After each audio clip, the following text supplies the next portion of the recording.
ETF index mutual funds నేర్చుకుని stock మార్కెట్లో రాణించాలనుకుంటున్నారా? వెంటనే ఈ నెంబర్కి కాల్ చేయండి.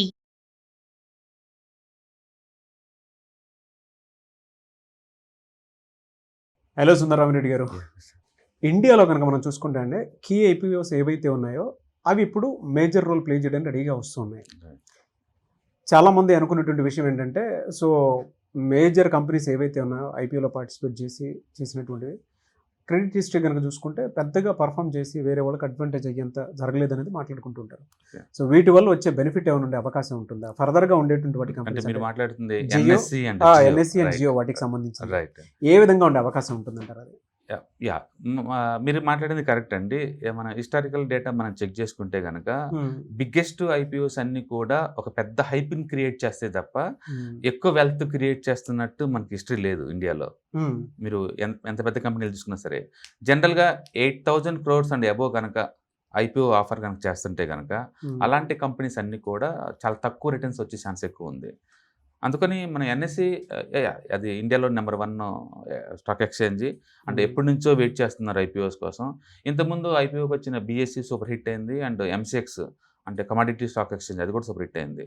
కాబట్టి ఎన్ఎస్సి కూడా ఎంతకంత హిట్ అయ్యే ఛాన్స్ ఉంది, డెఫినెట్గా అంత డౌట్ లేదు. ఎందుకంటే ఇండియాలో ఫైనాన్షియల్ లిటరసీ పెరుగుతుంది, ఎక్కువ మంది ఇప్పుడు స్టాక్ మార్కెట్లో ఇన్వెస్ట్ చేస్తున్నారు. కాబట్టి గ్రోత్ బాగుంటుంది ఎన్ఎస్సికి బేసికల్గా. అదే టైంలో జియో టెలికామ్ కూడా టెలికామ్లో ఇండియాస్ నెంబర్ 1 అది. అంటే మనం ఎయిర్టెల్ చూసాము ఎలా ఎంత వెల్త్ క్రియేట్ చేస్తుందో.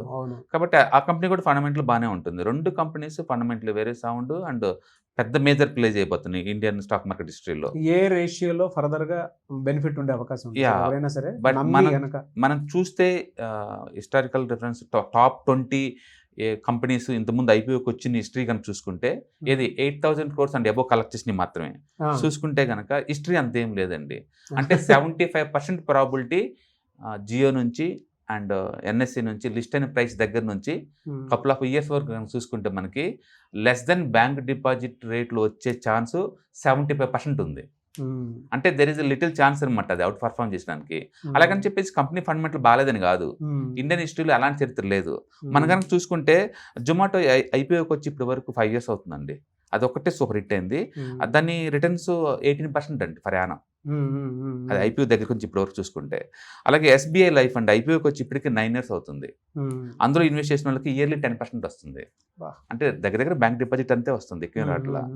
అండ్ హెచ్డిఎఫ్సి లైఫ్ అండి ఐపీఓకి వచ్చి ఇప్పటి వరకు ఆల్మోస్ట్ 9 years అవుతుంది. ఇయర్లీ యావరేజ్ మీద 8% గిట్టుబాటు అవుతుంది అంతే, సంవత్సరానికి 8%. అలాగని చెప్పేసి హెచ్డిఎఫ్సి లైఫ్ ఇండియాలోనే 2nd బిగ్గెస్ట్ ఇన్సూరెన్స్ కంపెనీ అది. బట్ అయినా సరే వెల్త్ ఏం క్రియేట్ చేయలేదు పెద్దగా. అలాగే విశాల్ మార్ట్ చూసాం అనుకోండి, వచ్చి 1.5 year అవుతుంది మార్కెట్లోకి. 5% ఫర్ యానం వస్తుంది రిటర్న్స్. 5%, జస్ట్ 5% ఫర్ యానం అంతే. అలాగే హుందాయ్ ఎంత పెద్ద కంపెనీ తెలుసు కదా, అది ఐపీఓకి వచ్చి 1 year 7 months అవుతుందండి. 1% వచ్చింది. 1%, just 1%. Compare to Vishal Mart చాలా పెద్ద బ్రాండ్. అవును. కోల్ ఇండియా అండి, India's biggest coal mining company. And ఐపీఓకి వచ్చి ఇప్పటికి 16 సంవత్సరాలు అవుతుంది ఆల్మోస్ట్. అండ్ సంవత్సరానికి ఇది 3% ఇస్తుంది. అంటే అఫ్ కోర్స్ మనం చూస్తే ఏంటంటే డివిడెండ్ ఇంక్లూడ్ చేయట్లేదు దీంట్లో. కంపెనీ డివిడెండ్ ఇచ్చింది అనుకోండి. డిఫరెన్స్, ఆ మేజర్ డిఫరెన్స్ ఎందుకు వస్తుంది సార్? ఇప్పుడు ఎక్కువ ఈ పెద్ద కంపెనీస్ ఏంటంటే ఐపీఓకి వచ్చినప్పుడు ఎక్కువ రేట్కి అమ్ముతున్నారు. అంటే వాటి సేల్స్తో పోల్చుకున్నా, బుక్ వాల్యూతో పోల్చుకున్నా, ప్రాఫిట్తో పోల్చుకున్నా 50 times 60 times ఎక్కువ చేసి అమ్ముతున్నారు. ఫర్ ఎగ్జాంపుల్ నిఫ్టీ ఉందనుకోండి, మనకి అది 20 PEలో దొరుకుతుంది నిఫ్టీ. వీళ్ళేమో నిఫ్టీని మించిన పీయూకి అమ్ముతున్నారు. అంటే ప్రతి పెద్ద కంపెనీ కూడా ఐపీఓకి వచ్చినప్పుడు రిటైలర్ని దృష్టిలో పెట్టుకొని ఫెయిర్ వాల్యూకి అమ్మటంలో మనకి చాలా ఎక్కువ ఓవర్ రేట్కి అమ్ముతున్నారు. ఆ తర్వాత ఏమిటంటే మార్కెట్లో బోల్డెన్ ఛాయిస్ ఉంటుంది కదా, దాని ఫెయిర్ వాల్యూకి అది వచ్చే డ్రాప్ అవుతుంది అనమాట. అట్లా అన్ని కంపెనీస్ కూడా పోస్ట్ లిస్టింగ్ తర్వాత రిటర్న్స్ రావట్లా. ఏదైనా ఉందంటే ఐపీఓ అప్పుడు, లిస్టింగ్ అప్పుడు, ప్లస్ లిస్ట్ అయిన తర్వాత 2-3 days వరకు ఉంటుంది ఆ హైప్ అంతా. తర్వాత ఏముందంటే సెకండరీ మార్కెట్లో 5,000 కంపెనీస్ ఉన్నాయి కదా, దీని ఎవరు పట్టించుకోవట్లా. అందుకని ఎన్ని ఐపీఓ టైంలోనే హైప్ క్రియేట్ చేస్తాయి, తర్వాత ఏం లేదు. అలాగే మీరు LIC, India's number 1 company LIC, listing అయ్యి ఇప్పటికీ ఆల్మోస్ట్ 4 years అవుతుందండి. అండ్ ఇయర్లీ రిటర్న్ 0.4% అండి. అంటే సంవత్సరానికి 1% కూడా ఇవ్వటల్లా. ఎంత పెద్ద హైప్ క్రియేట్ చేస్తారు ఐపీఓకి ముందు, ఎల్ఐసి ఐపీఓకి వస్తుందని చెప్పేసి. అలాగే DLF, India's number 1 real estate company, ఐపీఓకి వచ్చి ఇప్పటికి 19 years అవుతుందండి. అండ్ వెల్త్ ఎంత క్రెడిట్ అంటే 1% అండి సంవత్సరానికి 1. అండ్ ఎస్బీఐ కార్డ్స్ అండి India's number 1 credit card company అండి. ఇండియాస్ నెంబర్ 1 అది ఎస్బీఐ కార్డ్స్. ఐపీఓకి వచ్చి ఇప్పటికి 6 సంవత్సరాలు అవుతుందండి. అండ్ -1 అండి సంవత్సరానికి -1. ఎందుకు సార్ అంత అదే అంటుంది నేను. ఇది ఐపీఓ అప్పుడు రిటైల్కి అందుబాటులో ఉన్న ప్రైస్కి ఫెయిర్ వాల్యూకి ఐపీఓ అమ్మటల్లా ఓవర్ ప్రైస్కి అమ్ముతున్నారు. అంటే 2 లక్షలు ఉన్న కార్ని మనకి 10 లక్షలకు అమ్ముతున్నారు ఐపీఓలో. తర్వాత దాని ఫెయిర్ వాల్యూకి అది డ్రాప్ అవుతుంది, రిటర్న్స్ ఆగిపోతుంది అనమాట. అందుకని 8,000 కోట్లు దాటి ఎక్కువ సైజులో ఐపీఓకి వచ్చేటన్నిటికి కూడా హిస్టరీ పెద్ద లేదు ఎక్సెప్ట్ జొమాటో. మిగతా అన్ని 10% లోపే ఉన్నాయి. అలాగే న్యూ ఇండియా అస్యూరెన్స్ కంపెనీ అండి, ఇది గవర్నమెంట్ ఇండియాది కంపెనీ అండి, ఇది జనరల్ ఇన్సూరెన్స్ కంపెనీ. ఐపీఓకి వచ్చి ఇప్పటికి 8 years పైన అవుతుంది. ఇయర్లీ సంవత్సరానికి 7% మైనస్ అండి, డబ్బు రాకపోగా -7 అవుతుంది ప్రయాణం.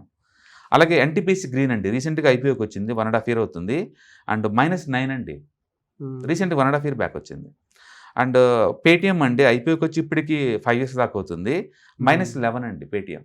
ఎంత పెద్ద హైప్ క్రియేట్ చేశారు పేటిఎం వచ్చినప్పుడు, ఇండియాస్ నెంబర్ 1 యూపీఐ పేమెంట్స్ అని చెప్పేసి.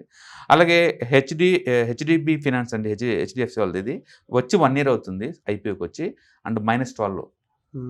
అలాగే రిలయన్స్ పవర్ అండి ఐపీఓకి వచ్చి 18 సంవత్సరాలు అవుతుంది, -13% ఫర్ యానం సొప్పున అవుతుంది వాళ్ళతో. అలాగే హెగ్జావేర్ అండి ఐపీఓకి వచ్చి 1 year అవుతుంది, -26. స్విగ్గీ ఐపీఓకి వచ్చి 1.5 year అవుతుంది, -26. వెరీ బ్యాడ్ హిస్టరీ ఉంది.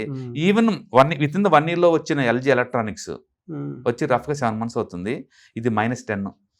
ఈ రెండింటి ఏ విధంగా ఉండే అవకాశం ఉంటుంది సార్? అందుకని హిస్టరీలో పెద్ద ఈవెన్ టాటా క్యాపిటల్ రీసెంట్గా వచ్చింది, 9 వచ్చింది దానికి. ఐసిఐసిఐ ప్రొడెన్షియల్ ఎయిమ్స్ వచ్చింది మన ఐపీఓ, అదొకటి సూపర్ హిట్ 67% ఉంది. దాని మీనింగ్ ఏంటంటే 8,000 కోట్లు అండి ఎబో కలెక్ట్ చేస్తే మార్కెట్లో లిస్ట్ అయిన తర్వాత వచ్చే రిటర్న్స్ చాలా పూర్గా ఉన్నాయి. అందుకని మనం పబ్లిక్ ఎక్స్పెక్ట్ చేసినట్టు ఇది డబుల్ అవుద్ది, త్రిబుల్ అవుద్ది అలా మనం అలా మనం ఊహించలేము అనమాట. ఎందుకంటే అనాలిసిస్లో ఒకటే, ఇవన్నీ చాలా ఎక్స్పెన్సివ్లో ఐపీఓకి వస్తున్నాయి అండ్ అందరికి అందుబాటులో రావట్లేదు. పైగా ఈ కంపెనీస్ ఎక్కువసార్లు బుల్ మార్కెట్లో వచ్చేస్తున్నాయి. బుల్ మార్కెట్లో ఏంటంటే ఈ వాల్యుయేషన్ పనిచేయట్లా, ఏదో ఒక రేటు కన్నట్టు అందరూ పబ్లిక్ కొంటున్నారు. జనాల పర్సెప్షన్ ఎలా ఉందంటే ఐపీఓలో కొంటే లిస్టింగ్ గెయిన్స్ ఎంత కొంత వస్తాయి, ఎక్కువ మంది అప్లై చేస్తారు కాబట్టి లిస్ట్ అయిన తర్వాత అమ్మేద్దాం అన్నట్టు వస్తున్నారు.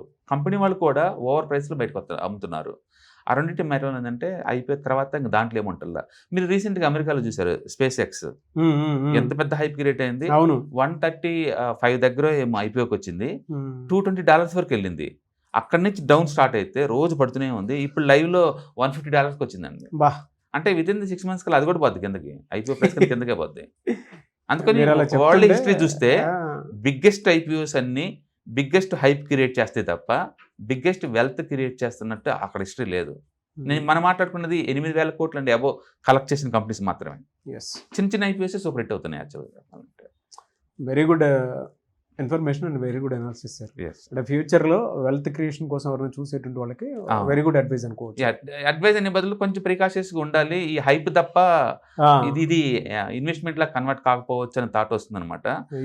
అందుకని 6% మేబీ అరౌండ్ 70% వచ్చే ఛాన్స్ లేదు. అది మిగతా 25%లో ఒత్తి రావచ్చేమో, అది 25. బట్ కంపెనీ వైజ్ చూసుకుంటే ఇటు ఎక్సలెంట్ కంపెనీస్, ఇటు ఎన్ఎస్సి నేషనల్ స్టాక్ ఎక్స్చేంజ్ ఇండియాలోనే 1 of the leading stock exchange. అంటే టోటల్ ఎర్నింగ్స్ పెరుగుతూ ఉన్నాయి అండ్ అందులో 80% మళ్ళీ డివిడెండ్ రూపంలో అందరూ పంచుతూ ఉంది. మంచి హిస్టరీ ఉంది దానికి. అయినా సరే ఓవర్ వాల్యుయేషన్తో అమ్ముతున్నారు కాబట్టి మనకి పోస్ట్ లిస్టింగ్ తర్వాత వచ్చే గెయిన్స్ మీద ఎక్స్పెక్టేషన్ పెట్టుకోమాకండి, కన్సర్వేటివ్గా ఉండండి. అలాగే రిలయన్స్ రిటైల్ కూడా అది కూడా అంతే, పెద్ద ఎత్తున వస్తున్నారు కాబట్టి పోస్ట్ లిస్టింగ్ అప్పుడు మన రిటర్న్స్ మనం పెద్దగా ఎక్స్పెక్ట్ చేయకూడదు. కాబట్టి హిస్టరీ మనం సపోర్ట్ చేయట్లా ఎక్కువ వెల్త్ క్రియేట్ అవుద్దని.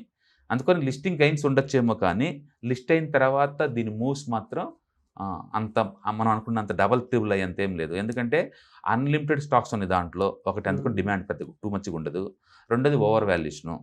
కాబట్టి ఇది డిస్కౌంట్ అవ్వడానికి 5 years to 10 years పడుతుంది అనమాట. మనం చూసాం కోల్ ఇండియా ఇప్పటికి కూడా ఐపీఓ ప్రైస్ దగ్గర ట్రేడ్ అవుతుంది ఆల్మోస్ట్ 19 years తర్వాత. మళ్ళీ మనం మాట్లాడిన చాలా వరకు మోనోపలి కంపెనీస్ ఉన్నాయి దీంట్లో, చిన్న చిన్న కావన్నీ. ఎస్బీఐ కార్డ్స్ చిన్న కంపెనీ ఎలా అంటాం, అది ఇండియాలో number 1 credit card, 0 returns. IPO దగ్గర నుంచి ఇప్పటిదాకా 0 రిటర్న్స్. కాబట్టి పెద్ద ఐపీఓస్ అని హైప్ తప్ప మ్యాటర్ తక్కువ ఉంటుంది. Very good precaution to the audience. Thank you so much Sundaram.